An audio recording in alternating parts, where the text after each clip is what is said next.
Allen Lund Company has new offices in Ogden, Utah, and Indianapolis, Indiana. Check allenlund.com to reach them.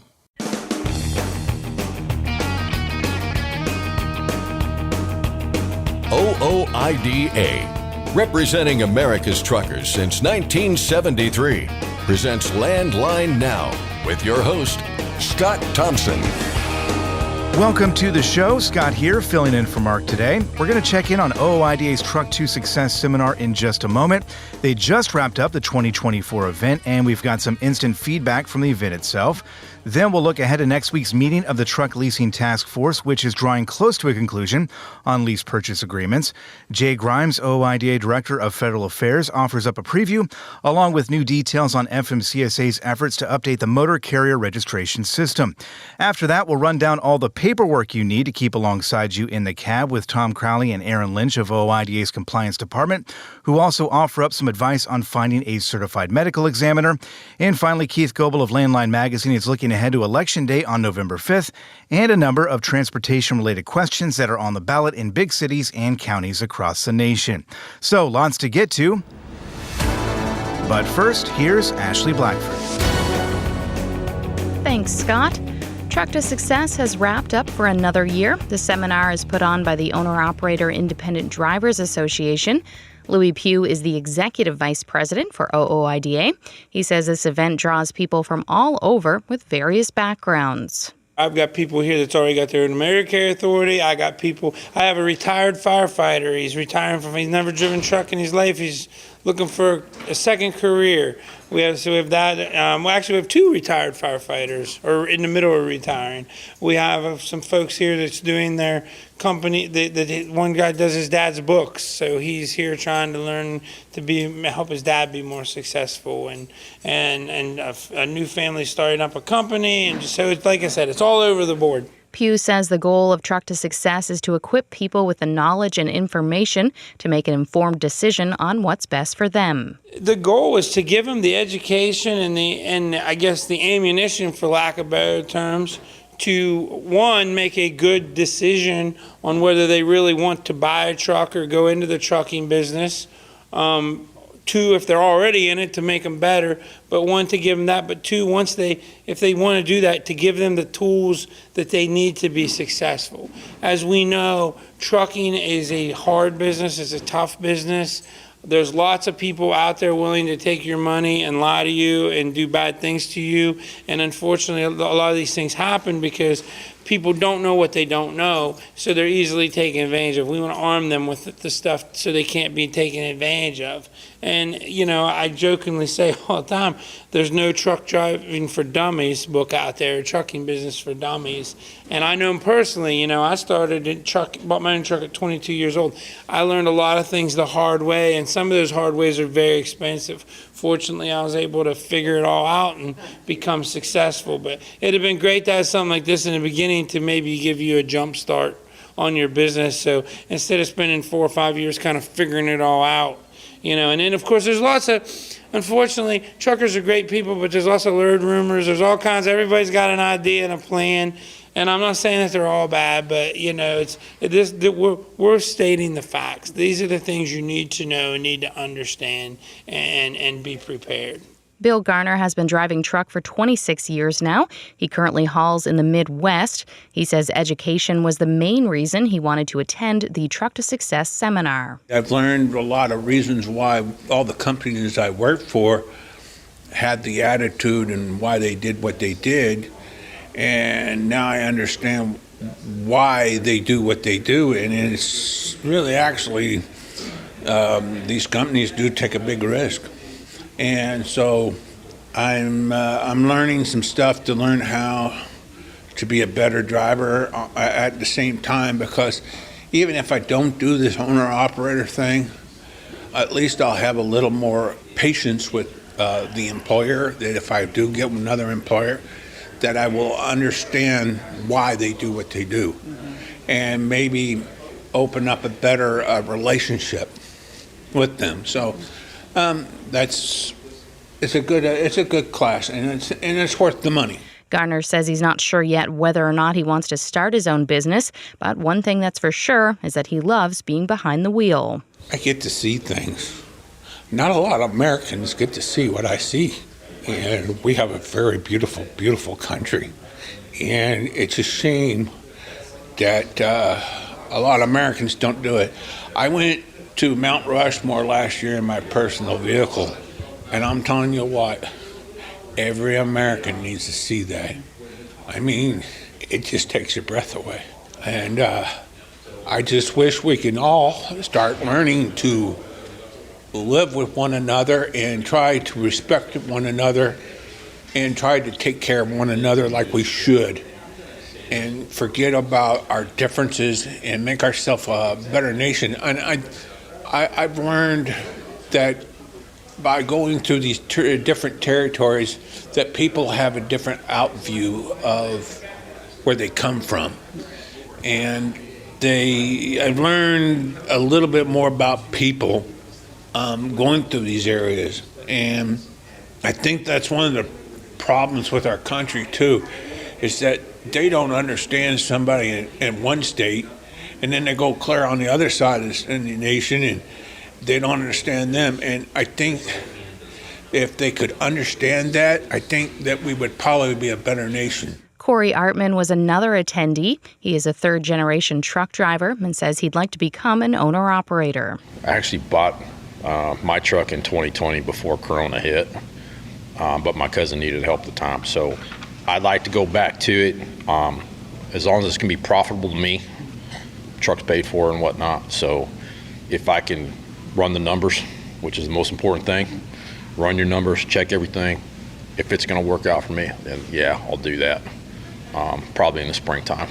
But just the information here, it's worth it just to have, because regulations are constantly changing. Yeah. You guys see that. Oh, yeah. I mean, especially having 4 people in DC with all the regulations we got to try and keep up with. Mm-hmm. It's crazy. Mm-hmm. So, and OOIDA having probably the largest voice for the independents, which make up a majority of the trucking companies. Everybody thinks it's a big fleet. It's not. Not when you look at the numbers and actually see the breakdown of average fleet size. I think it's under 10, if I'm not mistaken. That's the last one I heard. Most of the fleets out here, they're under 10 trucks. But it's just because of presence, with the fleet. So Artman says his main goal with coming to Truck to Success was to get up to date on current regulations. All the regulations seem to be changing almost on a dime. Even though I have my own truck and I'm a company driver right now, I just wanted to get more information. Even though I read the magazine, listen to Mark on the radio, Landline Now, which is great. But mainly just to come up and get as much up-to-date info as I can. That'll hopefully help. He says being at the seminar in person had a lot of benefits. Yeah, it's nothing against Zoom, but to actually have in-person experience, especially when you got a group this big with, as we heard this morning, it's a diverse background of people here. I mean, you've got like 2 of the guys, no driving experience whatsoever. They're looking at doing it. So, but yeah, having the staff here being down the road, it's a benefit. I mean, I know it costs a little bit to be here, but in the long run, I think the knowledge and then everything we're going to cover in the next 2.5 days, it's going to be worth it. For more information on Truck to Success, you can visit OOIDA.com. That's Landline Now. I'm Ashley Blackford. Scott, back to you. Thanks, Ashley. We're going to take a quick break, but stick around because when we come back, we're going to preview the upcoming Truck Leasing Task Force meeting, and we'll also offer up some new details about the big changes that are coming to FMCSA's motor carrier registration system and how they're going to affect you and many other truck drivers out on the road. So stay tuned. Landline Now returns right after this short commercial break. Thanks for listening. Be sure to like and subscribe. If you want more content, go to landline.media to get updated news, information, and archived editions of our show. Once again, that's landline.media. Control your toll costs and eliminate tolling headaches with Prepass Tolls. Prepass Tolls means toll volume discounts. Just one invoice for all tolls and fewer violations. Call 877-878-5970 or go to prepass.com. Are you tired of the IRS following you around like a dark cloud? Call 888-557-4020 and get your life back. At Truck Stop, we've built a better load board for carriers like you. Sign up today and access over 600,000 loads on the most trusted online load board. Learn why the best in the business rely on Truck Stop to make more money and start driving your profit today. It's tested and proven. Burn 2.1% less fuel when you balance all wheel ends with Centromatic. Call 800-523-8473 to get the OOIDA discount.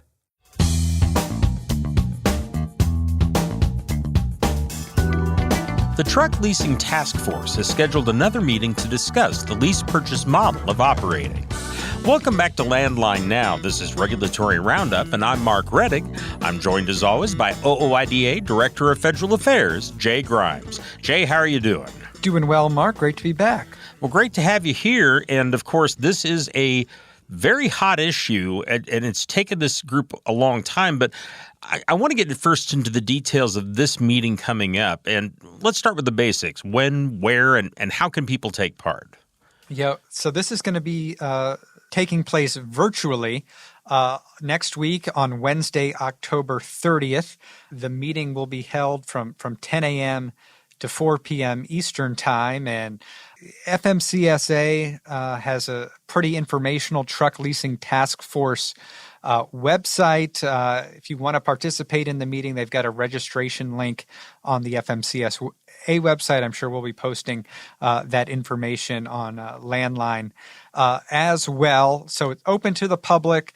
Typically, these meetings are mostly a discussion between the task force committee members, including OOIDA's Jim Jefferson, who directs our compliance and regulatory division there at headquarters. And but they usually also do reserve space for a public comment period as well toward the end of the meeting there. So Wednesday, October 30th is the key date to watch. And it seems like this committee, which was formally established through the 2021 Infrastructure Investment and Jobs Act, they've met quite a bit beginning of last year. They've got this meeting scheduled and another one in November, and I think they're kind of wrapping up their activities before they submit their official recommendations to the Department of Transportation and to the Department of Labor for this Truck Leasing Task Force. What do we know about the agenda for this meeting? I mean, what topics will they be discussing? So I mentioned the end is in sight a little bit, and at the meeting next week, they are going to begin considering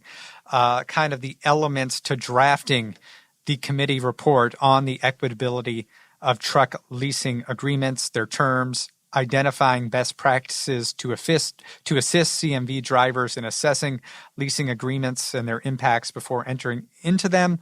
Also expecting an update from a subcommittee that was formed earlier this year on public court data, on their findings from examining existing case law on truck leasing agreements. Initially, we heard that they're going to have a presentation on the history of CMV operations and safety in the U.S. I think that's going to be at the November meeting now. So still waiting on an official detailed agenda to be posted on this meeting next week. But I think those are some of the topics we're going to hear about Wednesday. And we've talked about this task force many times previously, you and I, and we've had other stuff on the show from this. And I'm wondering, for those who missed some of our previous coverage, can you offer some highlights from some of their previous meetings? Because there's been some pretty spectacular stuff that's come up in some of these meetings. What are some of the ones that stand out to you? Yeah, no doubt. And the task force was really formed to examine the terms, conditions, and equitability of common truck leasing arrangements, particularly as they impact owner-operators and trucking businesses subject to such agreements. I think a common theme that we've seen throughout the committee meetings that have been held has really been a focus on predatory lease purchase agreements, where individuals who are kind of sold this narrative of a lease to own dream, where, you know, in just a couple years, if they make their payments on time, they'll be able to own the truck. And, you know, historically, unfortunately, we've seen that it's really not the way these agreements are ever executed in practice. Oftentimes, the individuals are controlled by the leasing contract and carriers, where their operations are limited. There's no way they can ever meet the lease payments. Their loads are restricted. The payments on the truck end up changing, and oftentimes the individual who enters into this agreement just ends up in debt and never owns the truck at the end of the term. And that's really, I think, what this committee is really focusing on and hoping to crack down on.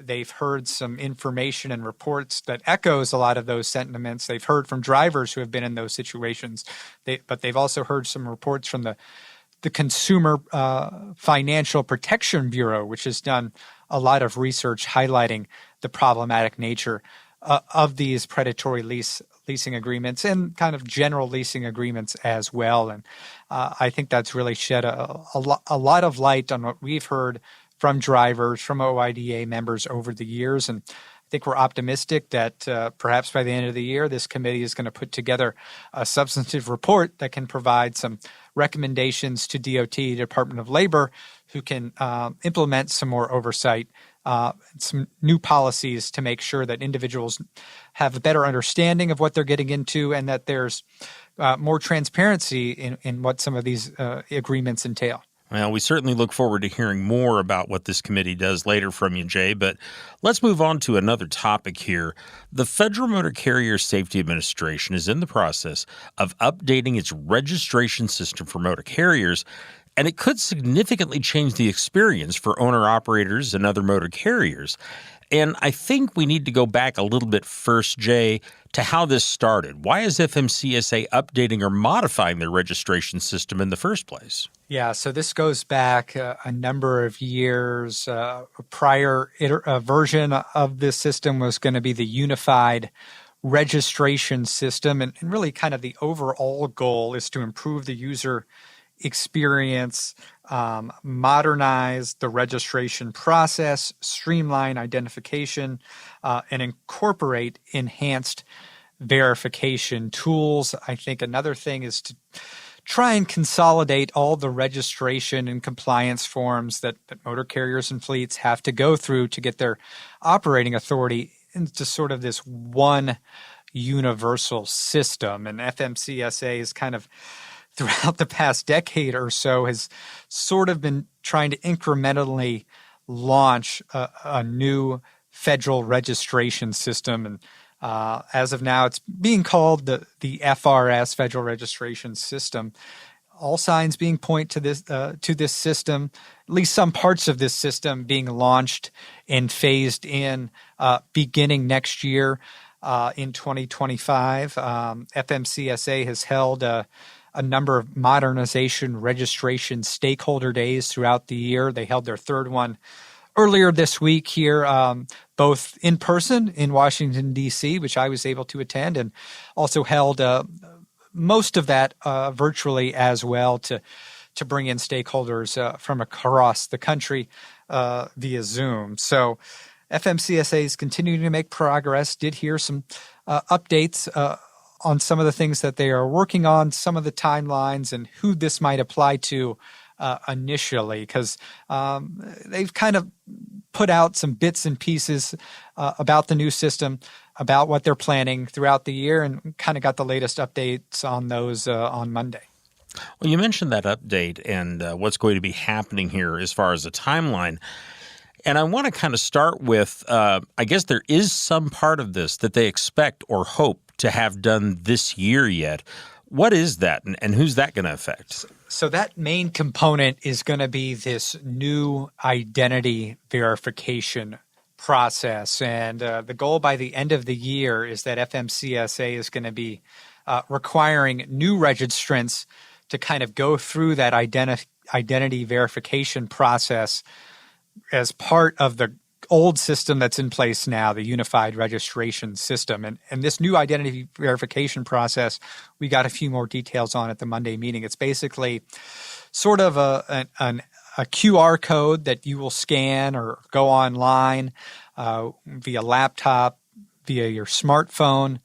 And it's a program, and they've contracted through a group called IDEMIA, IDEMIA, which supposedly does all the the TSA identity verification when you're going through an airport, going through TSA checkpoints. And basically, you've got all your identity verification, driver's license, a passport that you submit. Then through the IDEMIA program, it takes a picture, facial recognition, and then it can kind of confirms your individual identity to make sure that whoever you're registering as through DOT and FMCSA is actually who you are. And I think this is going to create hopefully a layer to another layer of fraud prevention, which we continue to see sort of run rampant right now throughout the industry. So that's going to potentially launch by the end of this year. But for those new carriers, they're still going to be on the current registration system. Then next year, whenever the first phase of the updated federal registration begins, at that point in time, existing carriers we think are going to be start to kind of go through that identity verification process. We aren't exactly sure when, how long the compliance period will be. But at some point, existing carriers will have to go through this identity verification process. There's going to be a whole host of other aspects to this updated registration system, including eliminating motor carrier numbers, and everything's going to be under your DOT number, among a whole host of other processes that are really going to streamline, simplify things, where instead of having all these different registration programs, compliance programs, everything's going to be under one place when you log in to your DOT registration number. You mentioned the company that's going to be doing this identity verification for the government, IDEMIA. And, in the past with some other processes, and I would think that the TWIC card or the hazmat endorsement background checks would be good examples. The feds have used some companies in the past that truckers have some concerns with. And I'm wondering, what do we know about this company? You mentioned that they do the TSA activity at airports or that type of thing. But what is their reputation in terms of keeping information secure? Yeah, I think that's what we're going to try and dig into now that this contract on the identity verification side has been finalized. TSA seems secure, and they're processing, millions of people every day. But you never know, and especially when you're talking about facial recognition technology, business verification technology, you do want to make sure that is protected in the most secure way possible. So that's going to be one aspect that we're going to be monitoring as this updated registration starts to get implemented and launched over the next few months, next year or so. One, I think, positive aspect is that there's not going to be any additional registration fees associated with using IDEMIA or going through this identity verification process. So we're still going to have the registration fees that we have in place right now, but no extra fees with this identity verification phase that, as I mentioned, will start to begin being rolled out here by the end of the year, and certainly more so hopefully next year from what we hear from FMCSA. And just to clarify, when you talk about this identity verification, I was reading some of the material you sent, and this sounds like something that you would be able to do perhaps with your smartphone. So it might not require you, as some others have, to go into an office or anything like that. Yeah, the goal is that this could be done at your kitchen table if you're on the road through your smartphone if necessary. But, if you do need assistance, FMCSA is going to have, I think they're calling them assistance centers, verification assistance centers throughout the country, 300 centers to start. So I think you can either do it on your phone, or if you need more assistance, that's going to be available too. But a whole lot more details we're going to find out about here coming up next year. Excellent. Jay, thank you very much. Thank you. I've been talking with OOIDA's Jay Grimes. We'll be back in a moment. I'm Mark Reddick, and this is Landline Now. Penske owns and operates some of the best-maintained vehicles on the planet. Our used trucks come with a 5-year maintenance report and pre-sale inspection. So if you're in the market for a top-quality pre-owned truck, look no further. Search our inventory today at PenskeUsedTrucks.com. Capital Reman, the leader in remanufactured diesel engines and components, has partnered with OOIDA to offer exclusive member benefits. Visit capitalreman.com today to support America's transportation industry and take advantage of your benefits. When it's time to overhaul your truck engine, help protect it by insisting on a genuine Vibratech TVD crankshaft damper. Heavy duty, absolute premium quality, and they're made right here in the USA. Find a dealer at vibratechtvd.com. Landline Now, welcome back. Being your own motor carrier means that you are more than a truck driver. You're a business owner. And if there's one thing that's true for any business owner, it's that they have paperwork. For truckers, some of that paperwork is required to be in the truck with you. So which paperwork is that? To get some information on that and more, I'm joined by Tom Crowley and Aaron Lynch of OOIDA's Compliance Department. Guys, thanks for joining me. Thanks for having us. Thanks as always, Mark. Glad to be here.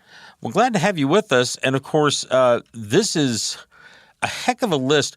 I'm wondering if we can start off just by listing some of this paperwork that you just really need to have with you for various reasons. Yeah, I call it your permit book, anything that you need to keep in the truck, right? So some of those would be your insurance, right? A copy of your insurance certificate, your IRP cab card, registration for your plates, your IFTA license, if that's applicable, a copy of your authority, any weight distant permits, things like KYU, HUT, New Mexico, Oregon, Connecticut, things of that nature if you have those. Some of the ELD packets that are required, such as your documents. It's going to be your user manual. It's going to be your instruction sheet detailing how to transfer the data mechanisms, 8 days worth of blank records of duty status, your rods, and then an instruction sheet that explains your ELD's malfunction reporting requirements. You mentioned an acronym there that's very commonly used, but I always like to think that there are people listening that maybe this is their first time talking about this. You mentioned RODS. What does that stand for? That would be your record of duty status. Okay. Your RODS. paper logs. Yeah, paper logs. When he said 8 days of RODS, and that because you are supposed to have 8 days of paper logs with you in case your ELD goes down so that you can recreate and go forward and still be able to run. That's an issue with the ELDs is there are many drivers out there that have never ran paper logs, and now if their ELD goes down, they're supposed to go to paper logs and all of a sudden know how to do that. We get calls from those folks, and we do little hours of service training seminar right there on the phone with them many times. And that's one of the things that bothers me about the whole ELD thing is they were supposed to eliminate the need for paper logs, and here we are telling people you need to have your paper logs and know how to use them. Well, it's technology, right? Malfunctions happen, so unfortunately, this is what you get. And that's when the malfunction happens, you have to fall back to the old school paper logs, and there are other aspects of the industry where it's the same. I mean, a lot of the items that we used to carry in a truck, are electronic. Your KYU, that's hooked to your license plate number. Now, if you go through the Kentucky and it doesn't come up to your license plate number, they're going to pull you in, and if you don't produce this paperwork that Aaron's talking about, you're going to get a ticket right then and there. So, yeah, electronic, if it was all electronic and that was perfect, that'd be great. But when electronic fails, it falls back to old school paper. You got to have that permit book full of all your items. Yeah, that's why you want copies of all these documents, right? Call your insurance provider, have your IFTA license, have that in your book. That way, if they're unable to see that through their mechanisms of technology, the way they check it, you can provide that. That way it's not argumentative and a he said, she said, because you're not going to win that battle when it comes to DOT. No, at the very best, you're going to get a ticket that you have to deal with later. And, it's just better to have it. And, there are other items that people don't take into consideration as well. When you get your annual inspection, they put that sticker on your truck, on your window or on your right side. If you don't have the paperwork to back that up, I mean, I've had stickers on my truck. They fade out. They can't read them. DOT says, I can't read your sticker. Let me see your paperwork. If you don't have it, well, then you don't have an annual inspection, and you're going to get written up on the DOT inspection report. And, as we know with CSA, everything's got points values, and all those points add up, and they just stack against you.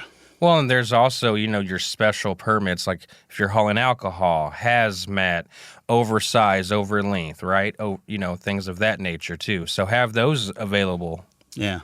Something else I always think of is the basics, which is you've got to have your CDL, you've got to have your medical certificate, even though that's supposed to be a thing of the past. There are still enforcement officers that ask for that. What are some other personal documents that you need to have along with you? Well, as you mentioned, your CDL, because that must be carried or you're written up for that. A copy of, I still tell people carry the certificate from your physical. Carry that in your billfold with you. Granted, you're supposed to take it to the state or the medical examiner is supposed to upload it. Whatever doesn't happen there, carry that with you. And then, maybe you have some other issues going on. Maybe you have medical issues. I think I've seen it around here. People wear the ID bracelets for medical alert issues. Because you're out in the truck, you're out on the highway alone. If something happens to you and you are incapacitated, who's going to tell them what your issues are? Who's going to tell them if you have allergies or allergic to something or other medical issues? So there's a lot to think about before you get in that truck and head out on the road. It doesn't just start once you put the key in the ignition. It starts before that. Having all your documents together and in a place that everything is organized and can be viewed by law enforcement should need be. The easier you make it for that enforcement officer, the quicker they can get you back on the road. Absolutely. When a driver's rolling through the scale and they get the red light and somebody hollers over there and come, "Hey, driver, pull around back, bring your paperwork in." You don't want to take a half an hour to dig stuff out and get it together. You want to be organized. Something else that I've always understood is important to have, and the abbreviation I hear is DQ file. What does that refer to and what's in that? Well, that would be your driver qualification file. And that is every driver that's out on the road is required to have a application that they have filled out with their last 10 years history. Now, you don't necessarily have to have that with you out on the road. You have to have that in your back office safety controls. That's the stuff that when you get an audit that they want to see. They want to see, your DQ file, meaning your application, your MVR, copy of your MVR, copy of your medical certificate, your driver's license check, your physician check where they check to see that the physician is certified, the drug and alcohol, the pre-employment negative test result, the random test result, all that stuff is part of that DQ file. Something else, we mentioned a moment ago that you need, for example, certain things about yourself. You need certain things about the truck. And also your hazmat paperwork is something that you mentioned. Is there anything else in terms of paperwork about the load you're carrying that you need to have with you? Well, of course, you would have your bill of lading, your destination, your start, your end. Because many times, and, of course, you have to have that listed with your ELD on your record of duty, the document numbers, the bill of lading numbers, so all that's important to have with you. As a business person, and make no mistake, you're not just a driver. You are a business person. There's paperwork to business, and you've got to have your documents in order. I know that, for example, we've talked mainly about people on their own authority and that type of thing, although some of this applies also to any driver. But if you're leased on with a carrier, you've obviously got a lease agreement, and you're running under that carrier's DOT number. Do you need to have a copy of your lease agreement with you? Yeah, that also makes the list. Copy of your lease agreement or your lease purchase agreement. You also need to keep that in the truck. That does indeed make the list. And, coming through Oklahoma, and that's one of the states that we hear about quite frequently, they want to see a copy, especially even if you're the owner-operator, one truck operation, you own the truck, but the truck is in your personal name, and then you have a business, an LLC, that lists on the door. You've got to have that lease agreement to show that truck is supposed to be running under that number. And Oklahoma pulls this little game where they'll ask you for that lease agreement, and if you don't have it, you don't get to leave until you pay their fine. Oh, neat trick. It's a real neat trick. We hear about people on a regular basis. So it is important for all that documentation to be organized and easily accessible. Okay. Was there anything else that we've missed here? Any other paperwork you think is important or required to carry with you in that truck? Well, keep in mind too, most of the time you have a trailer.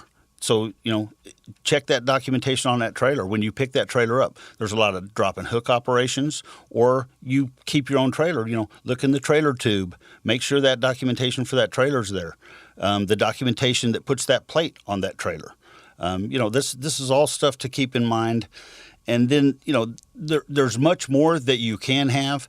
The things that we're hitting on are just the bare necessities that you must have. But, there's any number of things. You talk to some drivers that are out on the road, and they do have a file cabinet full of stuff in the truck with them, and there's a reason why. One other thing, because you mentioned hazmat, keep in mind that hazmat paperwork must be accessible from the ground when the door is opened.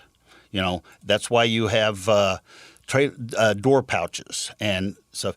When I used to haul hazmat, back in the day, I would get out and always set my hazmat paperwork on my driver's seat as I stepped out of the truck, so it's accessible from the ground. Okay. We have a little bit of time left, and there was one other topic I wanted to touch on a little bit, and that is how to find a certified medical examiner. Everybody's got to have that DOT physical. Where are some of the places that you can go to get information on a certified medical examiner near you? Well, the easiest place, or I should say the main place that I would go to find that, is the National Registry on FMCSA's website. There you can type in a zip code, and keep in mind, you can get your physical in any state. Just because you're based out of Alabama doesn't mean you have to stick to Alabama. If you're somewhere in Montana, you can get one there. Go ahead, get on that National Registry for FMCSA for Certified Medical Examiners, also referred to CMEs, and type in that zip code, and there'll be a list, and all you got to do is call and verify that they are taking people and set up an appointment. Check and make sure they got parking for your truck too, because some of these places are not truck friendly. You may have to Uber over to them if you're in a pinch. Yeah, don't just show up. You got to call first. Yeah, and I definitely recommend you call first. And and on these, and keep in mind too, like Aaron said, you can go in any state and get these done. But if you're running for a carrier, they may have requirements that they want you to only go to their medical examiners that they have something set up with. So know what the requirements are, and if you're an owner operator, then you also have to go to that site and get that CME's certification number and put with that to show that you checked to make sure they are in the certification. And that goes back to that's part of what's in the driver qualification file. DQ file, absolutely. Okay, and folks, just in case you don't have it, that website is nationalregistry.fmcsa.dot.gov, and we will have that website on our website, landlinenow.com. Guys, something else I think we ought to mention, OOIDA actually has a service where you can kind of see what other drivers think of some of these doctors. Yeah, true enough. You can go to our website and view comments left by others. And I mentioned making sure they have truck parking. A lot of that information is there too. Do they have truck parking? What are their hours? And the phone numbers. It's a really good, excellent resource for folks that are out on the road that find, hey, I expire next week. What do I do? Absolutely. Well, guys, thank you again very much for all the information. I wish we had more time to talk about this particular topic, but maybe another time. In the meanwhile, thank you very much. Thanks for having us, Mark. Thanks as always. I've been talking with Aaron Lynch and Tom Crowley of OOIDA's Compliance Department. And folks, again, those two websites are nationalregistry.fmcsa.dot.gov or ooida.com. I'm Mark Reddick, and this is Landline Now. If you're running ultra-low sulfur diesel in your vehicle, make sure you are prepared and protected all winter long with Howes Diesel Treat, the #1 anti-gel product in North America from the 100-plus-year trusted brand Howes Products. Truckdown.com. Whenever you have a breakdown, you need Truckdown.com. 24/7 access to 40,000 verified heavy-duty repair vendors nationwide. owner-operators need. Roadside speed. Truckdown.com. Firestone tires are for more of everything, with more durability for more miles and more confidence in your fleet. Firestone's tested tires help fleets save with value where it matters most. Learn more at bridgestonenationalfleet.com/4moremiles. Since you started, what you've loved about trucking is the freedom. Heading out on your favorite route, a good driving song, and thinking about truck insurance. Well, maybe not that last one. That's why we're here. At OOIDA, we have a full range of truck insurance products, expert advice, and great customer service, helping you get the right coverage for your operation. Go to OOIDA.com, because your job is to drive. Our job is to help with everything else. Landline Now, welcome back. Our Election Day preview of transportation-related ballot questions continues. Keith Goebel of Landline Magazine joins us with a handful of other cities and counties that want voters to weigh in on November 5th. Keith, good to see you. Scott, good to see you. How you doing? Pretty good. You must have a cork board just full of states and yarn and ballot questions. I was going to say yes, linking everything comes how together. How it relates to transportation. A lot of yarn with connecting the dots. Yes.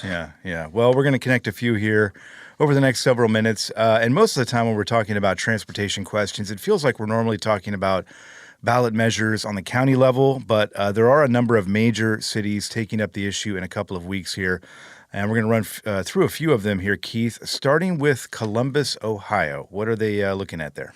Yeah, sometimes, especially in these even-numbered year elections, and especially like a presidential ballot, you're going to have a lot of stuff on the ballot covering a lot of different issues, transportation among them. Not very often are there statewide questions that cover transportation, but yes, much more common to have like a countywide question or the majority of transportation questions being local questions. And sometimes we see some large metro areas that'll have transportation questions on their ballot, and 2024 definitely has its share around the country. You mentioned Columbus, Ohio. As has been pointed out that by Columbus officials who would like to get this approved, is that they are the most populous city in the nation that does not have what is classified as being high-capacity transit. So they're wanting to change that. And in order to get that done, voters have to approve a 0.5% sales tax, local sales tax there, with the focus of where the money would go is that it would be applied for expanding their transit options. So definitely something that they feel that they need locally, and time will tell if voters feel the same. We're talking public transportation there, it looks like, bus, things like that, right? Yeah, Okay. Exactly. Yeah, it's just trying to, which, obviously in an area like Columbus, folks who have to drive through there regularly, perhaps it would be nice if there were fewer vehicles out on the roadway as you're trying to get through that area, and at least in this capacity, that's definitely where it would benefit. So essentially, it would amount to about in the neighborhood of $500 million a year, and it would be over the course of the next 25 years. But again, with the focus being on stuff like creating dedicated transit lanes. Gotcha. Which would hopefully free up some of those other lanes in the area. $500 million is a lot of money. What's even more is $3.1 billion, and that is what voters in Nashville, Tennessee are going to be looking at when they go to the ballot or go to the voting booth on November 5th. What exactly are they looking at there? Yeah, like in Columbus, there in Nashville, voters will be deciding on a 0.5-cent sales tax. This would be used for financing transportation improvements. A significant amount of money, as you might expect. A sales tax, and you've got a very popular tourist destination, so a lot of out-of-towners would be helping to fund this. But in addition to like some transit-related focus that there would be, which definitely is needed in that area. upgrades to corridors. Talking about the transit system, they would use that money to help pay for a 24-hour transit system that would be available every day throughout the year. So definitely a very beneficial thing there. Again, you've got a tourist destination. You're going to need it all hours of the day throughout the course of the year. Building some park and ride facilities. One thing specifically for roads is traffic signal upgrades. They've identified 600 intersections that need improvements. Now, essentially, with these upgrades, what does that mean to these traffic signals? They would be using newer technology that manages traffic flow better. So, using it for those purposes. One thing that supporters of this initiative are talking about is right now Nashville is ineligible to receive federal money for upgrades like this because they do not have a dedicated local funding for transportation. So this 0.5% sales tax for transportation, passage of that, obviously you would be having the people who were there in the area visiting and buying things that would be paying in, but Nashville would also be eligible to get some federal funding to help with other types of transportation improvements. Let's move west here to San Diego, also looking at a local sales tax question on November 5th. Yeah, wanting to increase the local sales tax there by a full penny. So the focus here is on roads, by and large, wanting to, fix potholes, repair streets, but a good portion of that new money would also be applied for transit, as often is the case whenever you're talking about any type of transportation funding plan, is not only for road improvements, but for trying to help alleviate congestion issues, giving folks another option, transit, other types of purposes, so that they can get from point A to point B, wherever they need to go on maybe even a daily basis. There you go.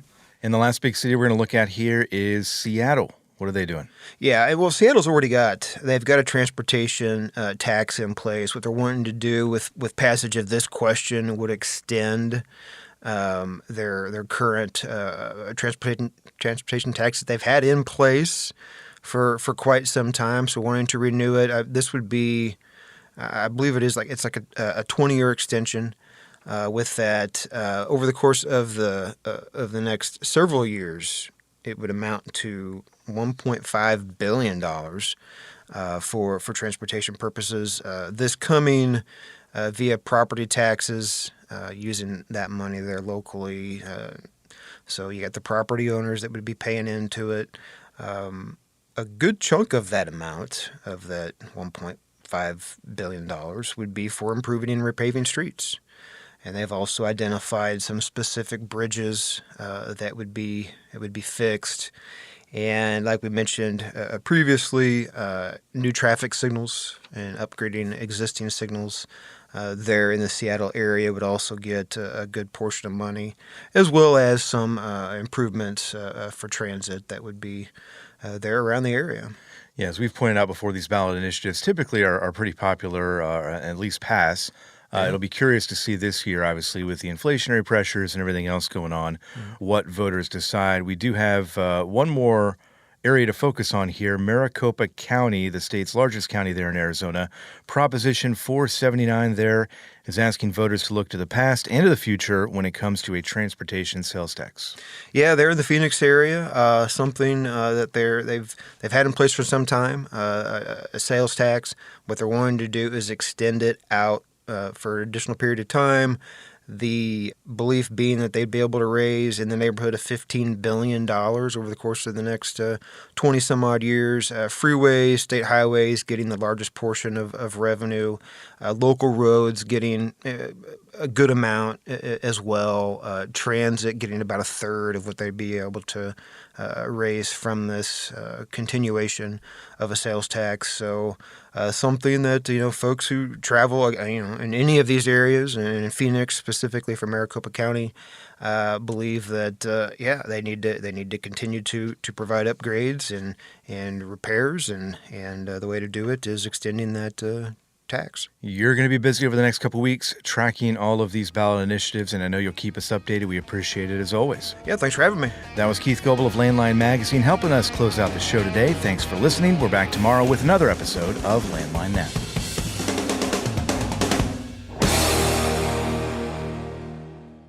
Thanks for listening. Be sure to like and subscribe. If you want more content, go to landline.media to get updated news, information, and archived editions of our show. Once again, that's landline.media. I'm a dad, a son, a husband, wife, I'm a writer, photographer. I farm. I'm a veteran. I love old cars, fishing, my kids, chrome, and I am a professional truck driver. And together we are OOIDA. OOIDA was founded by truckers to stand up and speak on behalf of truckers. We've done that by combining the individual voices of our members into a single, powerful voice. Protecting your interests, defending your rights. Join us! Make your voice heard. Join OOIDA, the Owner-Operator Independent Drivers Association. Call 1-800-444-5791 or visit OOIDA.com.